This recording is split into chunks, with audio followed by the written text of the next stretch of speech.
সাহিত্যানুশীলন উচ্চ মাধ্যমিক সাহিত্য সংকলন দ্বাদশ শ্রেণীর পাঠ্যপুস্তক থেকে আজকের কবিতা তার সঙ্গে। লিখেছেন পাবলো নেরুদা। প্রথমে আমরা কবি পরিচিতি জেনে নেব।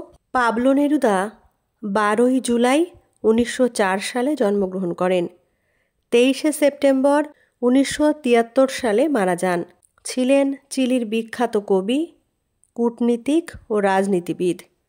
তার প্রকৃত নাম নেফতালি রিকার্দো রেয়েস বাসোয়ালতো। তিনি তার ছদ্মনাম পাবলো নেরুদা নামে সমাধিক পরিচিত। ছেলেবেলা থেকেই তার কবিতা রচনার সূত্রপাত। তার বিখ্যাত কাব্যগ্রন্থ 20 love poems and a song of despair. 1943 খ্রিস্টাব্দে তিনি কমিউনিস্ট পার্টিতে যোগ দেন।